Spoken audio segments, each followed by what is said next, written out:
बताया ये बच्चे जिनकी उम्र 8 साल 14 साल बताई गई है और धारदार हथियार से इन पर कई हमले किए गए, जिसमें ये जानकारी मिली कि गर्दन, पीठ, सीने और पैर पर ये हमले किए गए थे। दोनों बच्चों की हत्या कर दी गई थी बदायूं में, जिसके बाद हालात मुश्किल हो गए थे, बेकाबू हो गए थे। लेकिन इसी के साथ एक और जानकारी आई है कि जावेद के पीछे वही पुलिस है। तो दूसरी जानकारी, एक और बड़ी खबर इससे जुड़ी, आयुष के शरीर पर 14 चोट के निशान है। जी हां, बड़ी खबर आपको बता रहे हैं, 2 बच्चे, आयुष के शरीर पर 14 चोट के निशान, जबकि अहान पर बताया जा रहा है 19 चोट के निशान पाए गए हैं। बड़ी खबर आपको बता रहे हैं, पुलिस लगातार ढूंढ रही जावेद को। अहान के शरीर पर 9 वार किए गए। पोस्टमार्टम रिपोर्ट से यह खुलासा हुआ है। देखिए, अब पोस्टमार्टम रिपोर्ट से एक के बाद एक कई खुलासा हो रहा है और कहा यह जा रहा है कि 14 जो निशान है चोट के, वो आयुष के शरीर पे और अहान के शरीर पे 9 चोट के निशान पाए गए हैं। और जतिन का रुख कर लेते हैं, हमारे सहयोगी हमारे साथ जुड़े हुए। जतिन, फिलहाल क्या कुछ जानकारी मिल पा रही, क्योंकि पोस्टमार्टम रिपोर्ट सामने आ रही है और कई खुलासे हो रहे हैं, और क्या कुछ जानकारी? आज बिल्कुल देखिए, इनिशियल पोस्टमार्टम रिपोर्ट जो है वो सामने आई और वो रिपोर्ट उतनी ही भयावह है जिस तरीके से कल जो तस्वीरें सबने देखी जो बच्चों के साथ हुआ वो किसी से छुपा नहीं, और उसी तरीके की पोस्टमार्टम रिपोर्ट भी सामने आई। हमारे साथ उन्हीं बच्चों के पिता हैं, उनसे हम बात करने की कोशिश करेंगे। पोस्टमार्टम रिपोर्ट इनिशियल सामने आया वो उसी तरीके से भयावह है, 14 वार बताए जा रहे हैं। मुझे समझ नहीं आ रहा किस तरीके से आपसे ये पूछूं। 14 वार बड़े बेटे पर, छोटे बेटे पर 9 वार, ऐसा क्यों हुआ? हर किसी के मन में वही सवाल है कि इतनी हैवानियत कैसे? नज़दीक में दुकान थी, किस तरीके से, क्या लगता है क्यों हुआ ऐसा? अब इस चीज़ को तो हम कैसे बयान करें, क्योंकि वो चीज़ वो ही बता सकता है जब गिरफ्तारी में हो। ना तो हमारी उससे दुश्मनाई थी, उसमें तो यही कहा है कि किसी व्यक्ति से वो जुड़ा है या किसी व्यक्ति ने ऐसा काम करवाया है, कि ऐसे कैसे कह दोगे भाई? वो तो हमारे यहाँ हमारा कोई वो था ही नहीं कि हमारे यहाँ रोज आना या जाना, कुछ भी ताल्लुक़ नहीं था हमारा। और ना कभी हमसे ऐसा मतलब व्यवहार था उसका कि मेरे घर पे आ रहा है कि मैं उसके यहाँ जा रहा हूँ। कभी मतलब नहीं कि मोहम्मद से क्या मेरा ताल्लुक़ है भाई? हिंदू धर्म में तो हर कोई आता है। और पहले मुझे खुद ही अपने यहाँ वो नहीं है कि हम जा पहुँच पाते हैं, कि इतना काम हमारे पास खुद ही है। अच्छा, आपको क्या लगता है कि कोई और इसके पीछे हो सकता है? बिल्कुल हो सकता है, जब वो पकड़ा जाए तभी तो पता चलेगा। उसकी गिरफ्तारी हो तो उससे पता चले, उसका एनकाउंटर जरूरी नहीं है, उससे पकड़ा जाए तो उनसे पूरा बयान लिए जाएंगे कि फिर क्या इसने मतलब कैसी साजिश रची गई है। साजिश का मतलब यही है कि किसी व्यक्ति से ही जुड़ा है, उसने ऐसा काम करवाया है, इसकी अकेले की बहुत ताकत नहीं है। अच्छा, कल हमने साजिद की पत्नी से भी बात की, क्योंकि जब हम आपसे बात कर रहा था तो आपने कहा कि वो 5,000 रुपये लेने आया था। उसने कहा कि मेरी पत्नी प्रेग्नेंट है, अस्पताल में, लेकिन उसकी पत्नी तो मना कर रही है, वो प्रेग्नेंट है ही नहीं। वो मना कर रही है, मगर हमारा मोबाइल तो मना नहीं करेगा। कि हमारी पत्नी ने हमसे बात स्वयं की थी कि ऐसा है कि मम्मी हमारी थी वहीं पे कि वो आया है 5,000 रुपये मांग रहा है। तो मैंने ये कहा उसकी क्या ज़रूरत है, ये मेरा मोबाइल बोल सकता है। तो उन्होंने कहा कि जो है उसकी पत्नी की डिलीवरी होने के लिए है, तो उसने 5,000 रुपये मांगे, या वो 11,000 की उसकी ज़रूरत है। तो बोले 6,000 मेरे पास व्यवस्था हो जाएगी, 5,000 आप मुझे दे दो। तो हमने कि अगर ऐसी बात है भाई, किसी की समस्या है तो दे दो, कोई दिक्कत नहीं है भाई, 2 दिन में दे देगा मुझे भाई। दुकान सामने उसकी, ये साले काम रोज करता ही आके, हमारे यहाँ दुकान चलती है इसकी। साजिद के बारे में बताइए कि साजिद की दुकान बेहद सामने ही है आपके घर के, तो क्या किस तरीके का व्यवहार उसका रहता था? क्या उसकी दुकान पे भीड़ रहती थी? किस तरीके के लोगों से मिलता था? तो उसके यहाँ ऐसा रहता था, हर व्यक्ति जो है उसके यहाँ मिलता। दारूबाज भी आता है, जुआरी भी, सब उसके यहाँ आते थे। ऐसा कोई व्यक्ति, शरीफ तो कम ही आते थे उसके यहाँ, मगर लाइन लगती थी, जितने लड़के आते थे सब वहाँ आएंगे, ऐसी बात ना है। मगर व्यवहार उसका वो जाने क्या करता था, व्यवहार को हम तो नहीं जानते हैं, हम तो बाहर ही रहते थे। अच्छा, आपको क्या लगता है कि इसमें आपसी रंजिश हो सकती है, या तंत्र मंत्र से लेकर भी तमाम चीज़ें सोशल मीडिया पे चल रहा है, क्या इस तरीके से भी कुछ आपको लगता है? सोशल मीडिया तो वो बताया बगैर चल रही है, मगर फिलहाल जो है तंत्र मंत्र विद्या हम नहीं जानते हैं, और ना हमने कभी देखा है और ना समझते इस चीज़ को है। मगर हम तो ये समझेंगे कि वो किसी व्यक्ति ने उससे ये काम करवाया है, ये घटना को उसी ने, किसी व्यक्ति ने अंजाम दिलवाया है, और ऐसे ही वो काम हुआ है, ऐसा कुछ नहीं हुआ है। आपको क्या लगता है कि किस तरीके से इंसाफ मिलेगा? साजिद का तो एनकाउंटर हुआ, सही हुआ, क्या लगता है कि पुलिस ने तुरंत कार्रवाई की?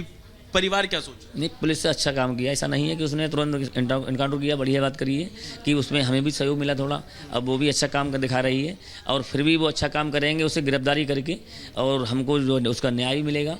और हम यही चाहते हैं कि हमको न्याय मिले, कि हमको जो है कि उसकी जो है पूरी घटना तक उसकी पहुँचे, कि मत दी जाए, कि मतलब हमको ये पता चले कि कहाँ से कहाँ ये सिस्टम शुरू हुआ है, कि कैसे हमको पता चले। बताओ, हमारे बच्चे मर गए, हमें ये पता चल रहा है कि मरे कैसे हैं भाई, इसकी नुकारी हो तभी तो पता चलेगा मुझे।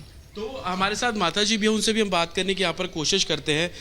क्या लगता है कि क्यों हुआ? उसने आपसे पैसे मांगे प्रेगनेंसी को लेकर, लेकिन उसकी पत्नी तो मना कर रही है कि वो प्रेग्नेंट थी नहीं। तो उसकी चाल थी ये, चाल से आया, पहली बार आया मेरे घर पे, वैसे कभी आया ही नहीं। मुझे क्या पता कितने घंटे चुप्पे चले गया, मेरे बच्चे मुझे पैसे भी लेके गया, मेरे यहाँ इसको बहला के ले गया, मुझे नहीं पता ये कैसे लेके चला गया। जब हमारा बीच में छोटा बड़ा बीच वाला जब चिल्लाया तब मुझे पता चला। कल जो तस्वीरें थी पोस्टमार्टम रिपोर्ट में भी वही बयां हुआ, 14 बार बड़े पर 9 बार। क्यों मारा उसने, क्यों मारा, किसने करवाया इतना बेदर्द मेरे बच्चों से, मेरे बच्चों को इतनी बेदर्दी से मारा, क्यों मारा? क्या चाहते हैं आप लोग प्रशासन? साथ चाहते हैं, मुझे उसे पकड़ के मेरे सामने पूछताछ की जाए, आखिर उसने क्यों किया ऐसा, किसी ने करवाया है उससे। आपको क्या लगता है कि जावेद के पीछे भी कोई और हो सकता है? कुछ सकता है, जरूर हो सकता, क्योंकि हमारी उससे कभी कोई वही नहीं था, ना कोई कभी आना जाना, ना किसी, खाली बच्चे बाल कटाते थे बस। भैया बोलते थे बच्चे उससे भाई, हर किसी, आपसे भी भैया बोलेंगे, हर किसी से बच्चे हमारे भैया ही बोलते थे। अच्छा, साजिद की पत्नी से जब हम लोग कल बात कर रहे थे तो उसने बताया कि 2021 में उसका बच्चा पैदा हुआ, वो मर गया, पिछले साल भी उसका बेटा पैदा हुआ, वो मर गया। क्या लगता है कि ये भी कारण हो सकता है बच्चों से नफरत करने का? आप मुझे नहीं पता है, वो तो वही जाने क्या है। अब हमें मुझे नहीं पता है, बस हमें इंसाफ चाहिए। साजिद का एनकाउंटर हुआ, लगता है कि कार्रवाई की पुलिस ने? हाँ की, और अब रह गए वो शादी रह गया, बस उसको के भी पकड़ना चाहिए। और हमारे पति की भी ऐसे हमारे लोगों की कहाँ सुरक्षा हो जाएगी? हमारा एक बेटा रह गया, हमारे पति हैं, हमारा कौन है? हम लोगों को नहीं खतरा है यहाँ पे? जब हमारे बच्चों को जो दिन दहाड़े मार सकते हैं तो हम लोगों को क्या पता कितने टाइम मार दें। मुझे पूछताछ करी जाए और बुला के मेरे सामने करवाई जाए। तो ये पीड़ित परिवार है, हालांकि इंसाफ की मांग ये लगातार कर रहे हैं। इनका कहना है कि जिस तरीके से ये वाकया हुआ, साजिद का एनकाउंटर हुआ, वो तो ठीक, इंसाफ मिलना चाहिए और इंसाफ की ही गुहार पीड़ित परिवार करता हुआ नजर आ रहा है। जी बिल्कुल, तो आपने सुना कि जो मृतक बच्चों के माता पिता है उनकी तरफ से क्या कुछ कहा गया है। अब आपको बताते हैं, रिपब्लिक भारत से मृतक बच्चों के पिता ने साफ तौर पर कहा है कि जावेद की गिरफ्तारी हो। परिवार ये भी कह रहा है कि पुलिस ने अच्छा काम किया है, मामले की पूरी जांच होनी चाहिए, क्योंकि परिवार को यह आशंका है कि इसके पीछे किसी तीसरे व्यक्ति का हाथ भी हो सकता है जिसने ये सब कुछ करवाया है। लेकिन पूरा सच तब सामने आएगा जब जावेद पकड़ा जाएगा और उससे पूछताछ होगी। और अजय का रुख कर लेते हैं। अजय, फिलहाल ये देखा जा रहा है कि परिजन कह रहे हैं मृत बच्चों के हक की हमें इंसाफ चाहिए, लेकिन जावेद की तलाश के लिए पुलिस की टीमें जगह जगह पर लगी हुई हैं। क्या कुछ जानकारी मिल पा रही है अभी तक?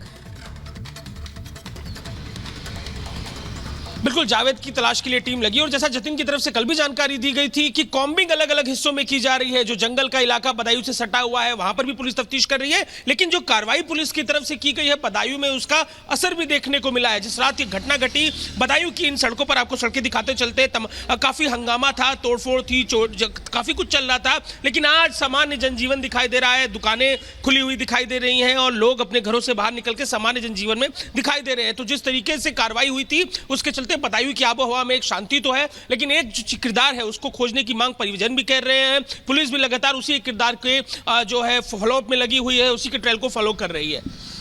अजय, एक सबसे बड़ा सवाल यह भी उठ रहा है कि देखिए, वो काम नाई का करते थे, दो लोग थे, साजिद और जावेद। अब पुलिस पर फायरिंग की उनके पास हथियार भी आ गया। क्या परिवार वाले मांग कर गिरफ्तारी हो? ऐसा संभव है कि योगी सरकार में गिरफ्तारी होगी या फिर एनकाउंटर होगा? देखिए, ये यथास्थिति पर निर्भर करता है। जो लीगल प्रोसीडिंग है, लीगल प्रोसीडिंग में अगर वो आके खुद अपनी तरफ से समर्पण करता है, लीगल प्रोसीडिंग में अगर पुलिस उसे गिरफ्तार करती है कहीं पर जाके, तो चीजें जो लीगल प्रोसेस होता है कोर्ट के थ्रू उस तरह से जाएंगी। लेकिन कई सारी कहानियों में ऐसा देखने को मिला है कि जो इस तरह के अपराधी होते हैं, जो आदतन अपराधी होते हैं, वो अपनी तरफ से पुलिस पर फायरिंग करते हुए सामने दिखाई देते हैं। और जब इस तरीके की चीजें सामने आती है तो कहीं हाफ एनकाउंटर, कहीं जरूरत पड़ने पर जब बात पुलिसकर्मियों की जांच पर आ जाती है तो फुल एनकाउंटर तक देखने को, पूरा एनकाउंटर देखने को मिलता है। तो अगर चीजें पुलिस तरीके से खोज रही है, जिस एग्रेसिव तरीके से पुलिस खोज रही है, जल्द मिल जाते हैं, चीजें सही से होती हैं तो चीजें बिल्कुल पुलिस की टीमें खोज रही हैं और लगातार इसी कड़ी में कार्रवाई की जा रही है। बहुत बहुत शुक्रिया अजय तमाम जानकारी के लिए। तो जावेद पर अब 25,000 का इनाम पुलिस ने गिरफ्तारी के लिए घोषित कर दिया है। साजिद पहले ही जेल किया जा चुका था। इस घटना के 2 घंटे बाद साजिद को ढेर कर दिया गया और अब आरोपी जावेद का नंबर है, क्योंकि जिस तरह से कुल मिलाकर 23 बार अटैक किया गया है इन दोनों मासूम बच्चों पर, उसके बाद अब जावेद की गिरफ्तारी के लिए पुलिस की कई टीमें अलग अलग जगह पर छापेमारी कर रही हैं। ये कॉमिंग की जा रही है कि जल्द से जल्द जावेद को गिरफ्तार किया जा सके। तो देखिए, जो जावेद है अभी उसे ढूंढा जा रहा है और उस पर 25,000 का इनाम भी घोषित कर दिया गया है, लेकिन साजिद पर तुरंत एक्शन लिया गया है। बदायूं में जो कुछ भी हुआ उसने सबकी रूह कहीं ना कहीं कपा दी कि आखिरकार इतनी बड़ी वारदात किस तरीके से, वो भी 2 मासूम बच्चों के साथ। साजिद जिसे 3 घंटे के अंदर ही एनकाउंटर में ढेर कर दिया जाता है, लेकिन जावेद अभी भी फरार है। उसे लेकर के जगह जगह छापेमार कार्रवाई की जा रही है, लेकिन समाजवादी पार्टी ने इस पर घटिया राजनीति शुरू कर दी है। क्या कुछ समाजवादी पार्टी कह रही है, इस रिपोर्ट में आपको दिखाएंगे। बदायूं जिला मासूमों के डबल मर्डर से दहल उठा। इस वारदात के बाद हर किसी की मनोदशा अलग अलग है। इस हत्याकांड में जहां साजिद और जावेद की हैवानियत दिखी, वहीं गुस्साई भीड़ का आक्रोश भी दिखा। जहां पड़ोसियों की हमदर्दी दिखी, वहीं अपराध और अपराध के खिलाफ पुलिस की मुस्तैदी भी दिखी। लेकिन इन सभी भावनाओं से हटकर इन लोगों की मनोदशा को शायद ही कोई समझ सके। एक वो मां है जिसकी ममता का कत्ल कर दिया गया, दूसरा वो भाई है जिसके सामने ही उसके भाइयों को उस तरह से काट डाला गया। जरा सोचिए इस मासूम के मन पर कितना आघात पहुंचा होगा। जिस खौफनाक मंजर को इसने अपनी आंखों से देखा है, शायद वो अपनी पूरी जिंदगी ना भूल पाए। से ऊपर ले गया था। क्या बोलकर ले गया था? कर ऊपर सब चीजें दिखा दो। फिर मेरे छोटे भाई से चाय मंगवाया, मैं सबसे छोटे वाले भाई से पानी मंगवाया। फिर मैं बड़े भाई को तो पहले ही मार दी, फिर मेरा जैसे छोटा वाला भाई पानी लेकर आया उसको भी मार दिया। फिर मैंने देखा मेरे भाई पड़े था, उनके अंदर से बहुत सारा खून निकल रहा था। इस मासूम ने अपने भाइयों को बचाने के लिए शोर मचाया, अपनी मां को बुलाया, लेकिन हत्यारे अपने मंसूबे में कामयाब हो गए थे। एक मां की गोद उजाड़ चुके थे। ये मां जब तक कुछ समझ पाती, उससे पहले साजिद और जावेद मौके से फरार हो गए। उससे ऊपर ले गया, ऊपर ले जाके छोटे को भेज दिया कि तू जा पानी ले आ और मुझे आइस तू आ जा हमारे साथ। वो चलेगा ऐसे, तब तक गेट बंद करके उसका काम कर दिया, मर्डर कर दिया। तब तक भी छोटा वाला गया, उसके हाथ से गिलास गिरा। हमने देखा तो हमारा बीच वाला भी खून से लथपथ आया, छोटा वाला उसको भी मार दिया। और जो हमारा जो बीच वाला है उस पर भी हमला किया। वो भाग के आके गिरते हुए आया, सीधे यहाँ पे खड़ा हुआ। यहाँ से तो मैंने गेट बंद कर दिया, इसका भी और दुकान का भी। तब मैंने पुलिस को फोन किया, तब उसे पकड़वाया। जिस प्रदेश में माफियाओं और अपराधियों के खिलाफ जीरो टॉलरेंस वाली नीति लागू हो, वहां ऐसा जघन्य अपराध अक्षम्य है। पुलिस को वारदात की जानकारी मिली तो प्रशासनिक अमला एक्टिव हो गया। वारदात के महज 3 घंटे के भीतर ही हत्यारे साजिद को जहन्नुम पहुंचा दिया गया। वहीं दूसरे आरोपी जावेद की सरगर्मी से तलाश जारी है। जावेद को इस वारदात की अहम कड़ी के तौर पर देखा जा रहा है। माना जा रहा है कि जावेद के पकड़े जाने से इस हत्याकांड की वजह का खुलासा हो पाएगा। यही वजह है कि पुलिस ने जावेद के सिर पर 25,000 का इनाम घोषित कर दिया है।